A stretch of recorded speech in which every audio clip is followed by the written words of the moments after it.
Saludos cordiales. Les habla Carmelo Delgado Cintrón. Yo soy catedrático de la Escuela de Derecho de la Universidad de Puerto Rico y miembro de la Academia Puertorriqueña de Jurisprudencia y Legislación. Tengo el placer de presentar al parlamentario, analista y comentarista político, presidente que ha sido del Senado de Puerto Rico y jurista, don Tomás Rivera Schatz. Y también tengo el placer de presentar al doctor Gonzalo Córdoba, catedrático de Historia de la Universidad de Puerto Rico y miembro de la Academia Puertorriqueña de la Historia. Hoy vamos a discutir y vamos a conversar sobre la Asamblea Legislativa, la Cámara Alta, el Consejo Ejecutivo creado por la Ley Foraker, que duró de 1900 a 1917 y que tanta importancia tuvo durante los primeros 17 años de la dominación de Estados Unidos sobre Puerto Rico. Gonzalo, puedes comenzar entonces. Yo estaba algo familiarizado con el Consejo Ejecutivo porque escribí una biografía de Luis Sánchez Morales, y Sánchez Morales sirvió en el Consejo Ejecutivo, fue el único puertorriqueño que lo presidió y después fue presidente del Senado. Yo siempre he bregado con senadores, con Santiago Iglesias, con Sánchez Morales, y ahora tengo un trabajo bien grande sobre Martínez Nadal. Lo que me llama la atención es que cuando veo este tomo primero y veo que dice journal y no acta, porque las actas son bien escuetas, y cuando uno va a estudiarlas y escribir sobre ellos, solamente los abogados o los de ciencia política pueden sacarle más. Nosotros los historiadores, si no tenemos los diálogos de cómo se presentó la legislación, pues es bien difícil, es bien difícil. Pero para mi sorpresa, cuando abro esto, al principio era más un journal que unas actas, porque hay mucho material, y entonces menciona a un montón de personajes. Aquí siempre se han ridiculizado a los miembros del Consejo Ejecutivo, que era una especie de Carpetbagger o Buscone.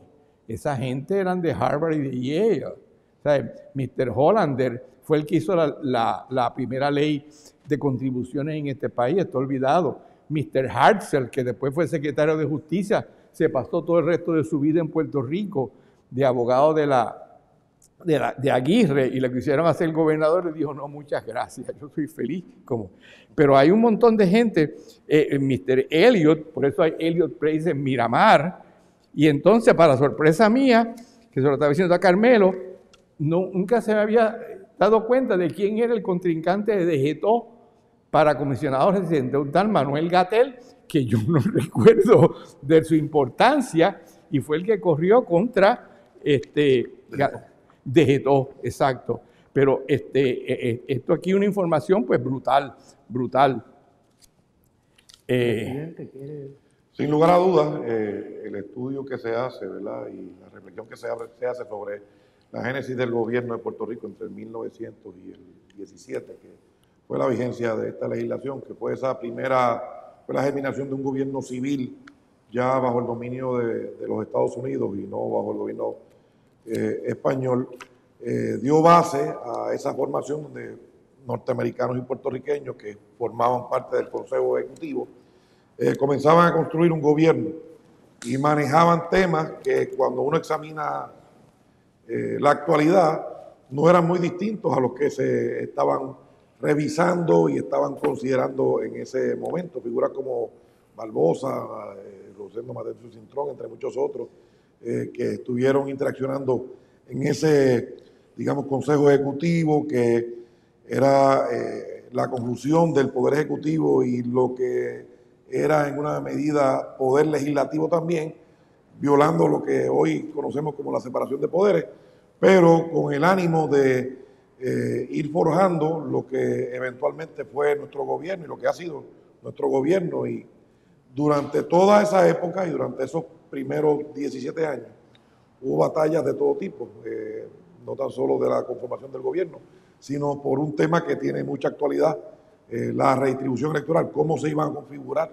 los espacios en el mapa electoral, y toda esa discusión que se llevó a cabo, inclusive donde cercano a una elección había grandes diferencias de cómo se iba a finalmente conformar el mapa electoral. Así que La academia, cuando trae a discusión todo este tema y pone en perspectiva datos tan relevantes que mucha gente no conoce, pues trae para el pueblo puertorriqueño información que es muy útil para que conozcamos de dónde se inició todo nuestro andamiaje gubernamental y cuál ha sido el camino recorrido para estar donde nos encontramos hoy. Es interesante saber, por ejemplo, que en el Consejo Ejecutivo, que es la Cámara Alta de la Asamblea Legislativa de Puerto Rico, que está integrada según la ley FORA, que es de 1900, de la Cámara de Delegados, que es electa, 35 miembros electos, y un Consejo Ejecutivo de nombramiento presidencial. Quiere decir que el presidente William McKinley, que es el presidente que interviene en la guerra hispanoamericana y va a ser el presidente en un momento dado de los inicios, pues designa una serie de personas y entre ellas designó en la primera a Manuel Camuña y al licenciado José de Diego. De Diego viene, había sido designado por el gobierno militar de Estados Unidos, por el gobernador segundo, John F. Brooks, había sido designado magistrado, es decir, juez asociado de la Corte Suprema de Justicia de Puerto Rico, tomó juramento, pasó al juzgado de lo criminal de Mayagüez, que es el viejo audiencia de lo criminal de Mayagüez. Allí sirvió con un futuro juez presidente del Tribunal Supremo, don Emilio del Toro Cuevas, y de Diego, pues entonces entra al Consejo Ejecutivo y allí va a gastar ideas, polemizar, y se va a marchar renunciando, cometiendo un gravísimo error que veremos luego, que no va a participar el Partido Federal Americano, que en los ideales de ese partido está la estadidad, es decir, la anexión de Puerto Rico como un estado de Estados Unidos. Y Diego renuncia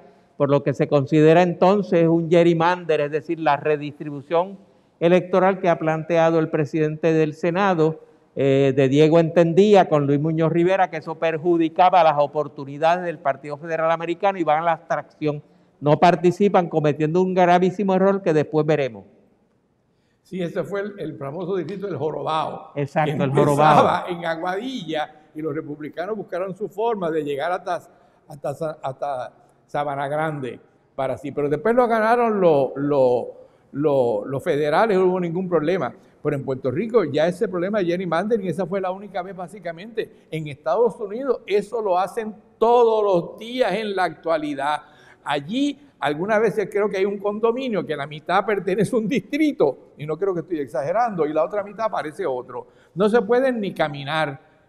Uno es como la marca del zorro, y hay un expreso entre medio. No tienen cohesión geográfica, tienen cohesión electoral racial. Y así es que lo dividen hoy en la actualidad todavía. Es interesante saber que el doctor José Celso Barbosa perteneció al Consejo Ejecutivo desde sus inicios hasta 1917. Hizo serias aportaciones. Barbosa no tiene una buena biografía, todavía no se ha hecho un buen estudio de este personaje tan importante en nuestra historia política y en la historia constitucional de Puerto Rico.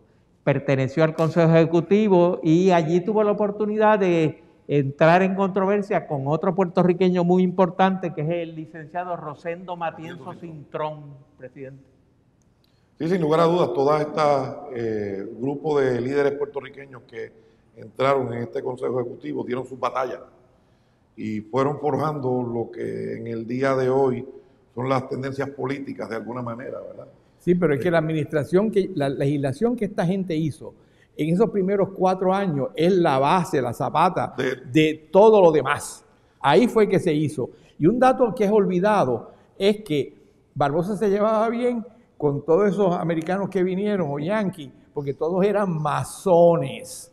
¿Y cuánto tuvo que ver la masonería en la legislación? Eso está para estudiar. Allí en el Consejo Ejecutivo había un personaje muy interesante, Andy Crozas.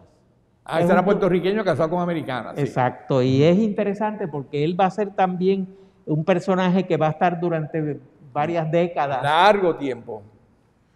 Estos líderes que formaron parte del Consejo Ejecutivo y que sin lugar a dudas la discusión y la legislación, los temas que manejaban y que atendieron, fueron construyendo lo que es el Puerto Rico de hoy, ¿verdad?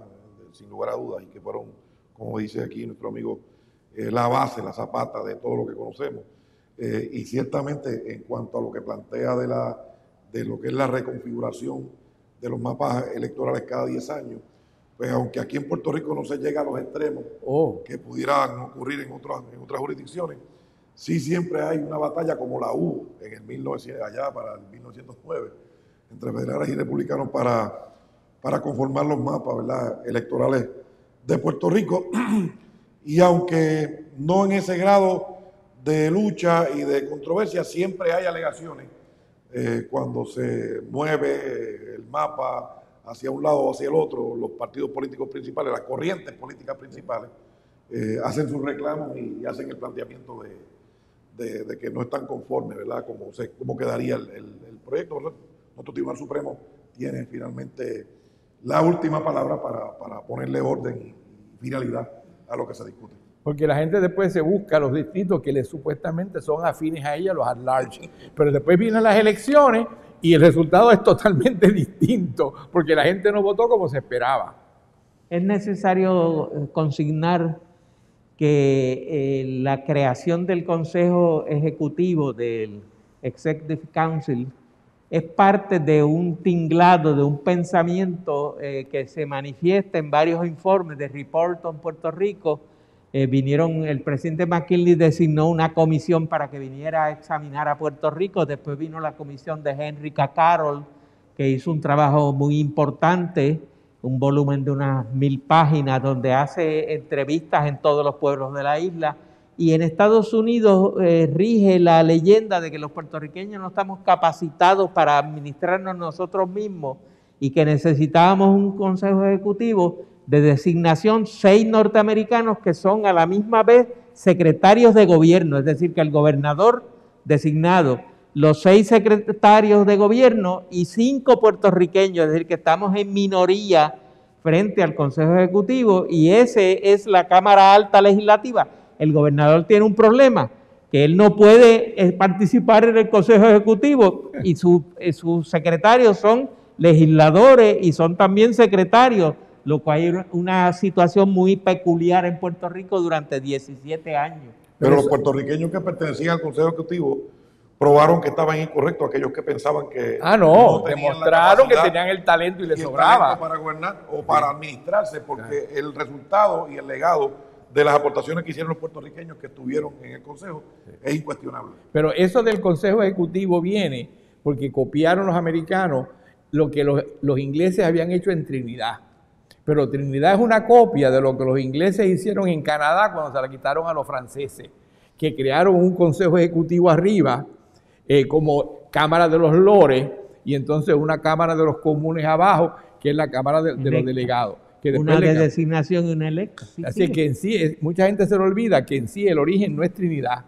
El origen fue el régimen inglés que se implantó en Canadá en el 1763. Aunque los ingleses luego evolucionaron. No, claro, y es otra cosa. Crearon en Canadá, pues, North-American Act. Bueno, y en Canadá eran muchas provincias distintas que después se unificaron con un ferrocarril que lo tuvieron que construir los americanos. Ciertamente el Consejo Ejecutivo es un organismo muy importante en nuestra historia. Tenemos que saber también que siempre el Consejo Ejecutivo le negó el presupuesto a la Cámara de Delegados para que la Cámara de Delegados publicara sus actas. Quiere decir que cada vez que se preparaban las actas de la Cámara de Delegados, que es la Cámara electa por 35 miembros que representan todos los distritos de todos los partidos y situaciones, no se publicaron, y por eso es que la Academia Puertorriqueña de Jurisprudencia y Legislación ha hecho una aportación seria e importante publicando las actas de la Cámara de Delegados para que las personas y los estudiosos y los puertorriqueños y los investigadores tengan ese conocimiento de las discusiones fundamentales que ocurren en estas cámaras, como hoy en día nuestras cámaras, el Senado de Puerto Rico y la Cámara de Representantes, hacen unas aportaciones muy importantes al devenir histórico nuestro. Porque el problema era que las primeras actas estaban a manuscrito, nunca se publicaron, empezaron como en el 3, Y entonces pues se publican entonces todos los demás años. Y las actas del Senado del año 22 no hay una sola copia en Puerto Rico. Ya se lo notifica la academia para que lo publiquen, que es cosa curiosa. Las luchas que había entre las cámaras entonces, ¿verdad? Lo que era el Consejo Ejecutivo y lo que era la Cámara de Delegados, no tampoco es muy diferente a lo que ha ocurrido en algunos temas en la actualidad. Ciertamente en temas de legislación y en otros temas donde interaccionan ambos cuerpos, pues no necesariamente hay total armonía y total, ¿verdad?, consenso. Esas luchas políticas internas siempre se han dado y se siguen dando, pero la historia de cómo fue que se desarrolló nuestra Asamblea Legislativa, cómo de ese Consejo Ejecutivo, de esa Cámara de Delegados hemos evolucionado a donde estamos, pues me parece que es cardinal y es una aportación que nos corresponde hacer a todos para que todos los que tienen el interés en conocer nuestra historia y por qué somos y dónde estamos, es fundamental que la conozcan. Porque fue fundamental cuando en el 14 nombraron a Sánchez Morales y lo hicieron presidente, que era por primera vez que había mayoría puertorriqueña.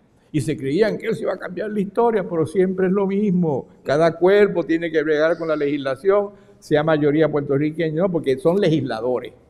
Es importante porque es importante esas diferencias de opinión, visiones y distintas situaciones, porque eso enriquece la discusión y es ciertamente pues los distintos partidos, como partido autonomista allá en 1887, donde Valdoriotti trata de presentar el plan de Ponce, que es una autonomía bien amplia, y Luis Muñoz Rivera pues y su gente lo evitan y se hace la autonomía a la española.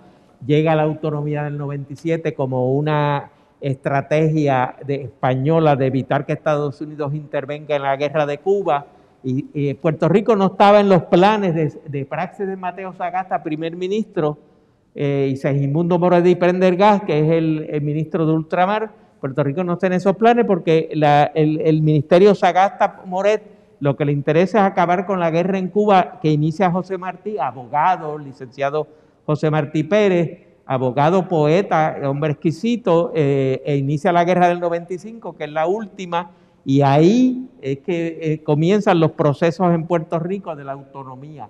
Esa constitución o carta autonómica, de las dos maneras es correcto decirlo jurídicamente, es importante porque establece también un parlamento, que es la primera vez que los puertorriqueños, excepto la diputación provincial, el parlamento autonómico, pues tiene una cámara de representantes y tiene también una cámara alta, el Consejo de Administración, o sea, que comienza en Puerto Rico el sistema parlamentario, que es sumamente importante. Y el sistema bicameral de dos cámaras nace y se comienza a fortalecer o a crear desde entonces. Yo creo en el sistema bicameral. Sí, el sistema bicameral es importantísimo para Puerto Rico porque una cámara ve los asuntos, luego pasa a la otra cámara, hay otro pensamiento y el poder legislativo frente al ejecutivo tiene unos poderes.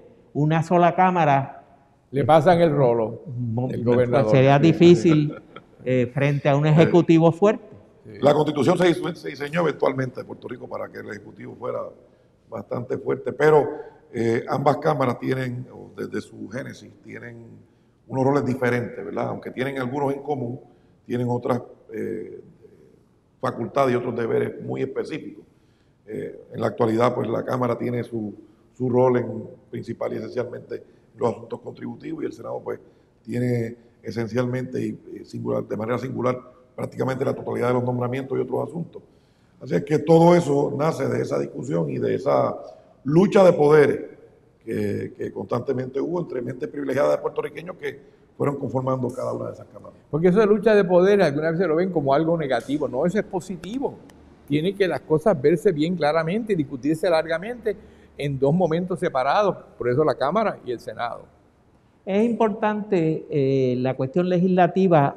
En España, por ejemplo, después de las Cortes de Cádiz, que se convocan por una situación especial de la invasión de Napoleón a España, el pueblo español no quería la Constitución de Cádiz, es decir, el pueblo español quiere el antiguo régimen, ¿quiénes son los que promulgan y promueven la Constitución de Cádiz? Un grupo de abogados, intelectuales, profesores, médicos, jueces, magistrados.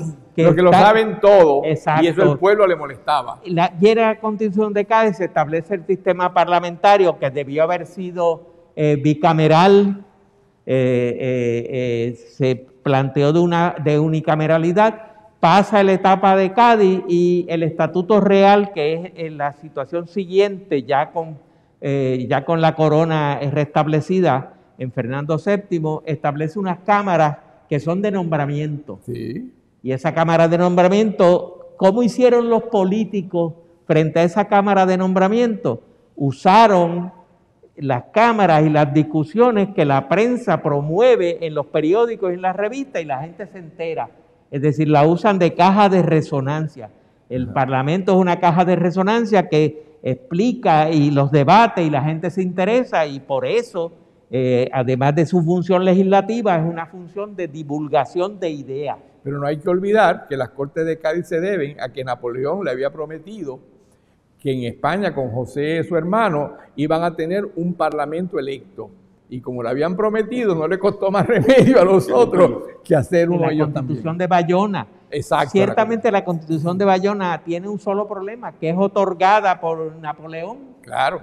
Pero es una Constitución de mucha avanzada frente al atraso intelectual parlamentario español, es decir, España estaba sometida al antiguo régimen de reyes que mandaban de arriba, ilustrados que tenían un proyecto, mientras que Napoleón es un hombre que promulga el Código Civil. Código Civil, en el mundo no existe ningún Código Civil antes del Código Civil de Napoleón, que él participa en su hechura. Napoleón era un hombre de avanzada, lo que pasa es que quería imponer a José, su hermano, frente a lo que el pueblo español quería, y por eso es el problema. Claro.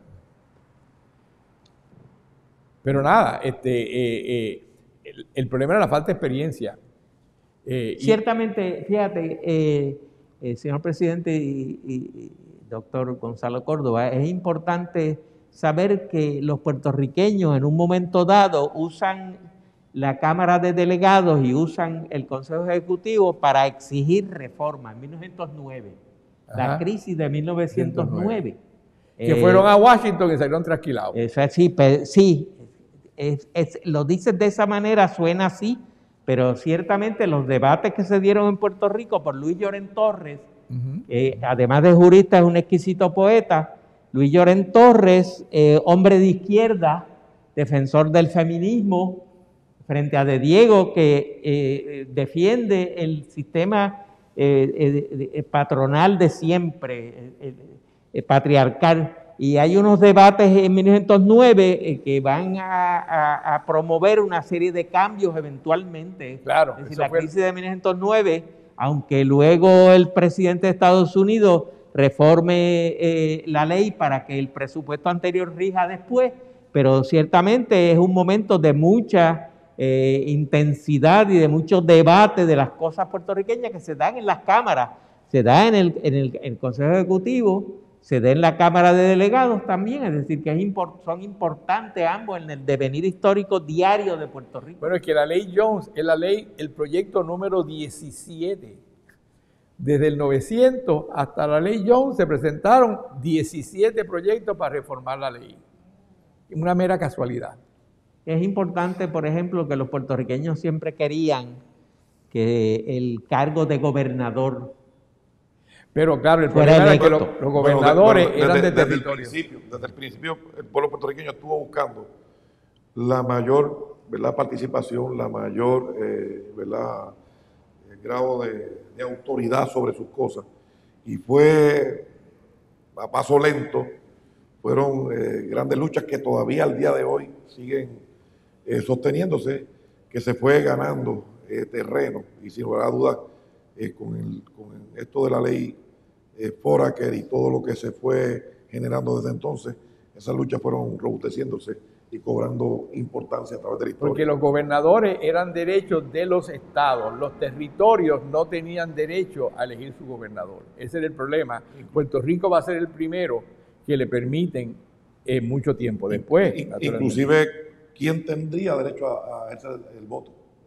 Exacto. Era un dato fundamental en ese momento. Claro, sí, así es. Pero aquí el voto estaba bien adelantado. El sufragio universal en masculino, que eso es muchísimo, empieza en 1904, antes de las elecciones. Bueno, que lo pasó Barbosa y dijo, yo prefiero perder unas elecciones para que no digan los americanos que yo no sé de democracia.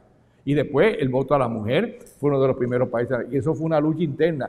Claro, los unionistas no querían el voto femenino porque temían que las mujeres de pueblo iban a ser todas socialistas. Y entonces la mayoría del país va a ser socialista por las mujeres. Y después, cuando habla de socialista, estás hablando del Santiago socialismo laboral. laboral, Del claro. partido de don Santiago Iglesias Pantín. O sea, el voto se dividió, igual que cuando dieron la juventud. No se lo des porque van a ser todos independentistas. Se dividen por partes iguales.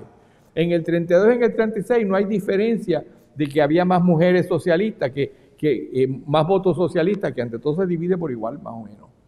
Ciertamente el Consejo Ejecutivo es importante por sí, pero además de eso, porque permite que los puertorriqueños puedan tallar junto con unos norteamericanos que vienen de afuera y hay un choque de ideas, personas de altísima calidad van a participar.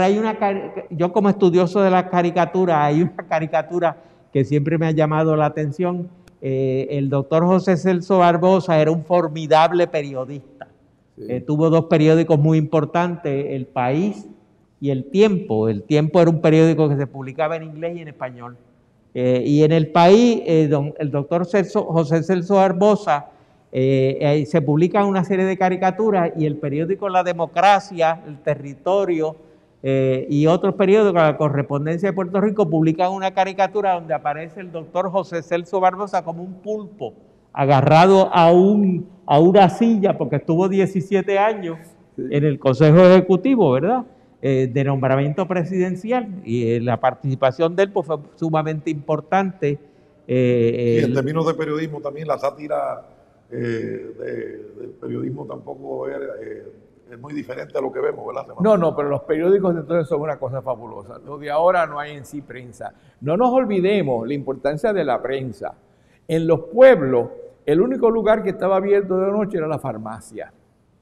Y allí en la farmacia, fuera republicano, fuera unionista, se leían los periódicos en voz alta para que el pueblo analfabeto se enterara. Y eso jugó un papel importantísimo en nuestra historia de los farmacéuticos.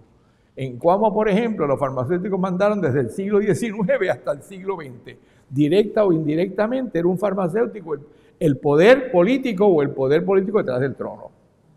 Mencionaste un tema importante que también lo mencionó el presidente Tomás Rivera Chat, es el tema del sufragio universal frente al sufragio censitario. El sufragio censitario es lo que rige en Puerto Rico. Siempre votaban los hombres de cierta edad que fueran propietarios, que pagaran unas contribuciones o que ocuparan ciertos cargos. Y viene el sufragio universal, que ya en Europa había países que lo habían establecido, que permite el voto de todas las personas, no, independientemente si están educados o tienen propiedad o pagan impuestos, y el sufragio, pero excluyen a las mujeres. Y entonces va a venir unas luchas para el voto de la mujer y es un paso de avance frente a lo que se tenía, que voten, aunque sean los varones de 25 años. Los romanos establecían que tenía que tener 25 años y tener familia, ser pater familia para poder votar, porque una persona que no es pater familia y que no tiene 25 años, no tiene el conocimiento de cómo se desarrollan los asuntos importantes de la sociedad. ¿Por qué 25 años? Porque es la edad de la madurez del romano, ¿verdad? Y es una tradición latina que nosotros seguimos. En Puerto Rico se ha bajado la edad a 18 años. Es importante. Y ciertamente la Cámara de Delegados se reunía ahí en la Plaza de Armas o Plaza Valdoriotti en el Viejo San Juan. El frente estaba a la derecha de la Intendencia, que hoy es Departamento de Estado, creo que es hoy. Ahora es un hotel. A la derecha está el Palacio de la Diputación Provincial y allí allí es donde se van a reunir hasta el 29. Exacto. Es importante, cuando yo comencé de abogado en el Viejo San Juan, que fue en los tiempos del joven Rafael Hernández Colón, que era secretario de Justicia, la compañera Lady Alfonso, Daisy Ruiz de Roldán, Miriam Naveira Merli, que después fue la primera mujer procuradora, la primera mujer juez asociada y la primera mujer jueza presidenta del Tribunal Supremo de Puerto Rico. Vivíamos en San Juan porque la Secretaría de Justicia estaba en el Palacio Rojo, que es el edificio de la izquierda de Fortaleza, si te plantas al frente, y ahí a las 12 del mediodía salían numerosos abogados de todas las oficinas, estaba el Departamento de Estado, don Carlos Echardón, que estaba en la danza, que estaba en la esquina, y en Viejo San Juan había una serie de lugares, todos abogados, venían los tribunales de lo civil, estaban en San Juan, los de lo criminal frente al Capitolio, y había mucha vida en el Viejo San Juan, y una de esas eran los tribunales y el palacio del... Cuando todo estaba en San Juan, todo se resolvía porque tú te tropezabas con todo el mundo. Una vez se van para Puerto Tierra y después se van para Torrey, pues ¿dónde tú ves a los legisladores ellos mismos conocer al pueblo? En San Juan estaban todos allí y todo el mundo tenía las oficinas allí, todos los periódicos estaban allí y todo se resolvía. Hemos echado hacia atrás en un sentido. Sigue estando en San Juan, aunque no tan concentrado. Claro. En San Juan, sin lugar a dudas. Una institución importante que ha tenido mucho que ver con lo que estamos hablando es el Ilustre Colegio de Abogados de Puerto Rico, fundado el 27 de junio de 1840, que dura en esa etapa hasta 1910. Luego viene la Asociación de Abogados de Puerto Rico, del 10 al 32, y el licenciado José Tou Soto, un ilustre puertorriqueño, jurista, parlamentario, presidente de un partido político importante, el Partido Republicano, va a presentar la ley que crea el colegio otra vez. Otra institución importante es esta donde estamos, el Ateneo Puertorriqueño, claro, que es la institución cultural por excelencia en Puerto Rico. El comienzo de una universidad de verdad, que fue el Ateneo. Pues, aquí en este edificio no, porque este edificio se construyó después, pero el Ateneo Puertorriqueño estaba en la Plaza de Armas o Plaza Valdoriotti, donde estuvo los almacenes González Padín, en el segundo piso. Entre la New York Department Store, exacto, donde está la joyería esa, ahí era que estaba, en ese edificio. Estaba ahí, y ahí se estableció una escuela de Derecho, una universidad, porque la Universidad de La Habana enviaba, se nombraron profesores de Derecho y de otras disciplinas.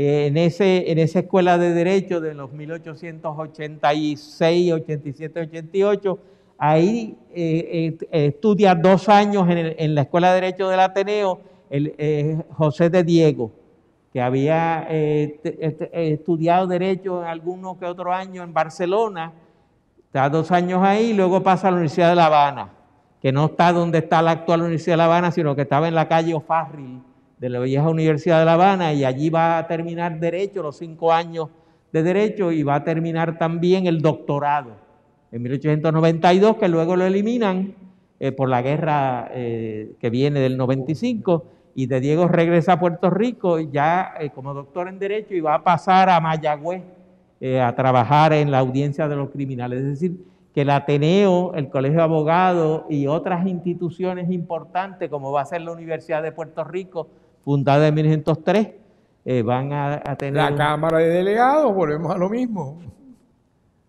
De Diego y otras personas son los que van a fundar el colegio allá de Agricultura y Artes Mecánicas. Claro.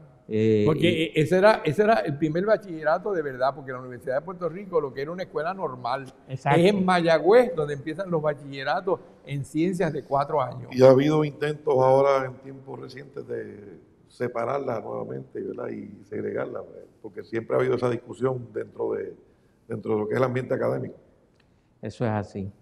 Ciertamente la historia de Puerto Rico se ha planteado compañeros tuyos de del Departamento de Historia, que es mi departamento también de Historia. Ahí fue que yo estudié con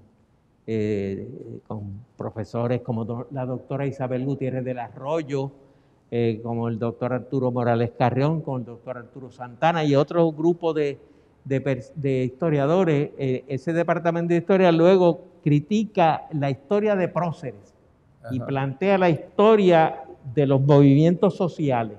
Yo creo que debe ser de las dos maneras, es decir, no se le puede quitar importancia a la persona.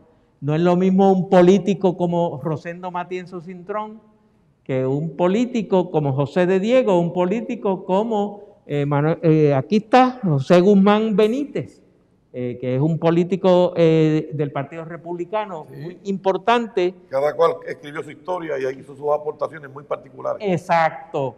Él es el que permite en el 1910 la primera coalición entre socialistas y republicanos en Guayama con Martínez Nadal. La primera que se hace localmente.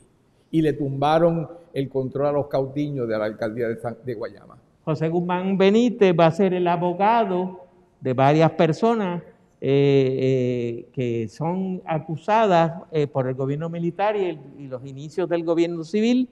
Y José Guzmán Benítez va a ser el abogado Eugenio María de Hostos está en Puerto Rico entre el 24 de septiembre de 1898, se va en enero del 900, va a defender a estas personas imputadas por actos, hablaron en contra de lo que el gobernador Gaibe Henry decía, y José Guzmán Benítez lo va a defender en los tribunales. Que era republicano. Era republicano y quien va a escribir los artículos en la prensa, pero no participar en el tribunal, es Eugenio María de Hostos, que tiene una serie de artículos defendiendo y planteando que Puerto Rico pues han llegado los norteamericanos y que las enmiendas a la Constitución que dan el derecho a la libertad de expresión están siendo menoscabadas por el gobierno militar. O sea que ahí comienzan estos debates importantes. Un dato que yo encontré, que la primera persona que dice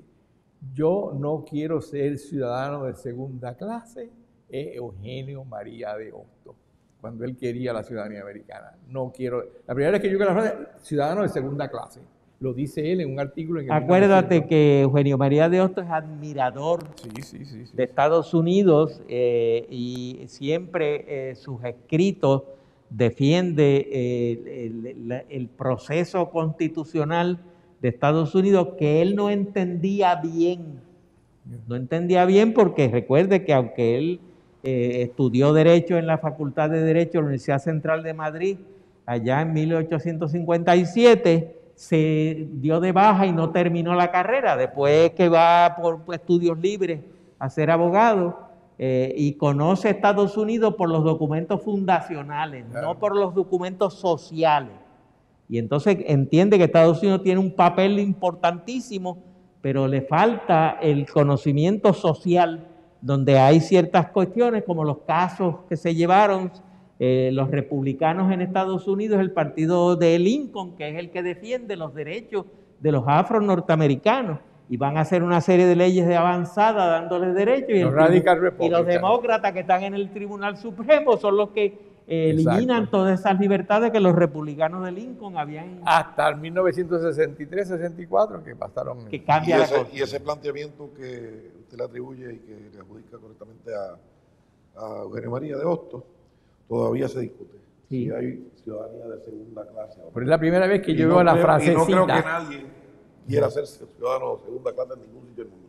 No, claro. Exacto. La ciudadanía, solamente hay 2 sitios que yo conozca donde la ciudadanía es importante, supremamente importante. Uno es Roma. Claro. El Cibens, el ciudadano romano, tiene unos privilegios hasta para la muerte. Por ejemplo, San Pablo. Pablo de Tarso, era judío. Cuando vino el procurador para acusarlo, Pablo de Tarso sacó de su pecho una insignia en cerámica que demostraba que él era ciudadano romano. Y el procurador dijo, pues si es ciudadano romano, es verdad, hay que llevarlo a Roma a juzgarlo. Lo llevaron a Roma, lo juzgaron con mucho respeto, lo encontraron culpable con mucho respeto y lo ejecutaron como Con todo ejecutan respeto. a los ciudadanos romanos, no con tortura ni crucificación, pero lo ejecutaron. Es decir, la ciudadanía es fundamental en Roma y en Estados Unidos es el otro país que la ciudadanía tiene unas cuestiones importantes que no las tienen en Francia, en Alemania. Porque son súbditos del rey. Exacto. Y con la Revolución Francesa se viene la ciudadanía, el ciudadano. Que en México todavía yo no entendía por qué los nombres de las personas, antes de señor o señora, había una C. Y si, ¿por qué tiene que haber una C? Ciudadano fulano de tal. No señor fulano de tal, ni licenciado fulano de tal. Ciudadano fulano de tal. La importancia, sí. Hemos tenido una conversación, una tertulia, que me recuerda a las tertulias que habían en Puerto Rico, en la Mallorquina y en otros lugares importantes. La Mallorca. En la Mallorca también.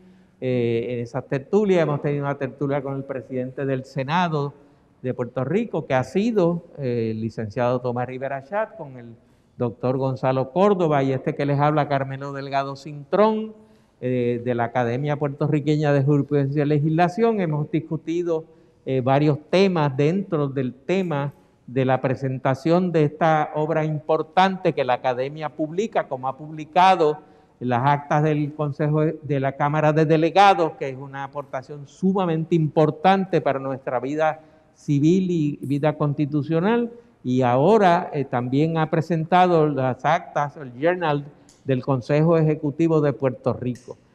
Saludos cordiales a todos, ha sido un placer estar con ustedes.